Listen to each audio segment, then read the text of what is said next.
Kita mulai dengan satu premis yang akan membuat bulu kuduk berdiri. Bayangkan di dunia ini, kalian tidak berharga karena kalian unik. Kalian berharga hanya karena kalian langka. Tapi apa yang terjadi jika kelangkaan itu musnah? Apa yang terjadi jika manusia diproduksi lebih cepat daripada kemampuan alam untuk memberi mereka makan? Dan selamat datang di Bangladesh, sebuah laboratorium raksasa di mana Tuhan, atau mungkin keserakahan manusia, sedang melakukan eksperimen paling kejam dalam sejarah modern. Di sini, di atas tanah yang luasnya tidak lebih dari gabungan Jawa Tengah dan Jawa Barat, 170 juta nyawa dipaksa berdesakan, berebut oksigen, berebut ruang, dan berebut martabat yang harganya sudah jatuh lebih murah daripada selembar kain perca di pabrik garmen. Kita bicara tentang kepadatan yang menembus batas nalar, 1.200 orang per kilometer. Itu bukan angka, itu adalah sesak napas kolektif. Kalian tidak bisa melangkah tanpa menyentuh bahu orang lain.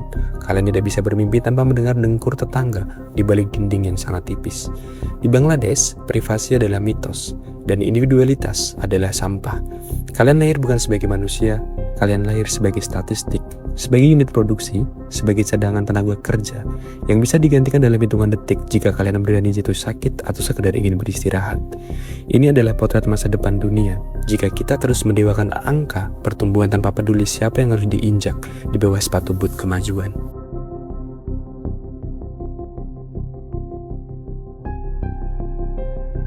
Mari kita bedah matematikanya secara brutal.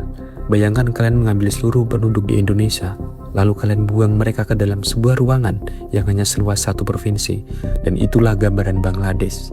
Di sini, hukum ekonomi bekerja dengan cara yang paling sadis. Ketika penawaran melimpah, harga jatuh.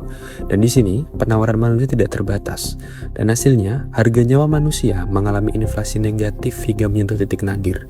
Jika di negara maju satu nyawa dihargai dengan asuransi jutaan dolar, maka di Dhaka, nyawa kalian dihargai dengan upah minimum yang bahkan tidak cukup untuk membeli martabat. Tapi mengapa dunia diam? Karena dunia butuh Bangladesh tetap seperti ini. Dunia butuh satu tempat di mana manusia bisa dieksploitasi hingga tetes keringat terakhir tanpa perlu khawatir soal hak asasi atau keamanan kerja. Kita bicara tentang pabrik-pabrik garmen yang berdiri di atas pondasi yang rapuh, tentang gedung-gedung yang runtuh dan mengubur ribuan orang hidup-hidup hanya agar kalian bisa membeli baju diskonan di mall mewah Jakarta atau di London. Kita semua adalah antek dalam pembunuhan sistem ini. Setiap kali kita mencari barang termurah, kita sedang memesan satu porsi penderitaan dari Bangladesh. Mereka tidak sedang membangun negara, mereka sedang mengolah kamp kerja paksa yang luasnya satu negara. Dan inilah The Hunger Games di dunia nyata, tanpa kamera, tanpa penonton yang bersorak, hanya kesunyian dari orang-orang yang terlalu lelah untuk berteriak. Kita sering tertipu dengan label pertumbuhan ekonomi. Di Bangladesh, GDP naik bukan karena inovasi, tapi karena mereka berhasil mengubah manusia menjadi mesin biologis paling efisien dan paling murah di planet ini. Mereka menyebutnya keajaiban ekonomi, tapi ini lebih terlihat perbudakan yang hanya ganti baju.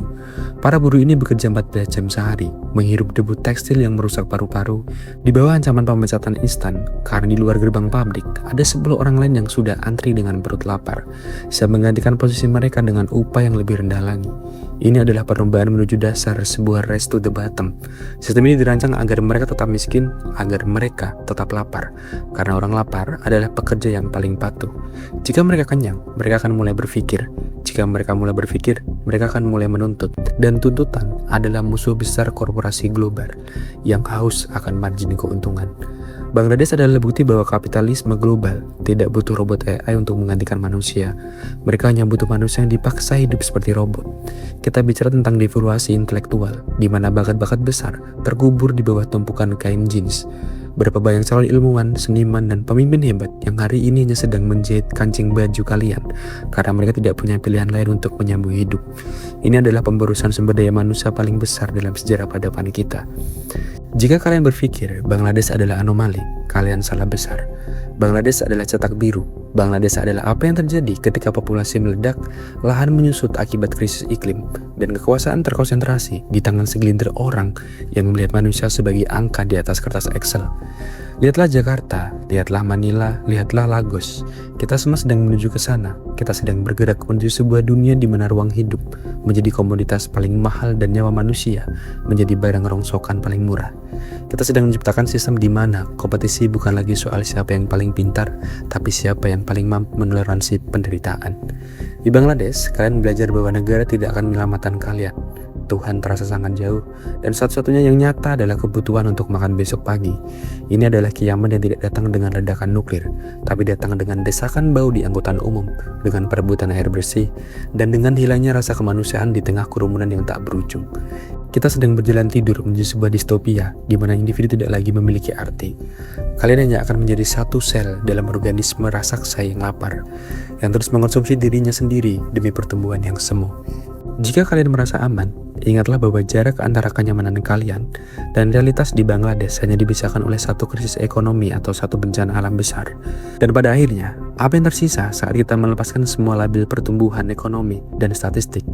Yang tersisa adalah wajah-wajah yang lelah, mata-mata yang kosong, dan sebuah pertanyaan besar yang menghantui kita semua. Apakah ini puncak dari peradaban manusia? Menciptakan sebuah sistem di mana kita harus memproduksi jutaan orang hanya untuk dijadikan bahan bakar bagi kenyamanan segelintir orang lainnya. Bangladesh bukan sekedar negara. Ia adalah cermin yang memperlihatkan keburukan wajah kita sendiri. Ia adalah pengingat bahwa saat kita kehilangan kemampuan untuk menghargai satu individu, kita kehilangan kemanusiaan kita secara keseluruhan. Pikirkanlah itu di saat menarik nafas panjang di ruangan kalian yang relatif lega hari ini. Ingatlah bahwa di suatu tempat di Dhaka, ada seseorang yang bahkan tidak punya ruang untuk meregangkan tangan tanpa menyentuh penderitaan orang lain. Kita semua terjebak di planet yang sama, di atas skoci yang sama, dan Bangladesh adalah bagian skoci yang sudah mulai tenggelam. Jika kita membiarkan mereka tenggelam, jangan harap bagian skoci yang kalian duduki akan tetap terapung selamanya. Aneh memang, tapi inilah Bangladesh.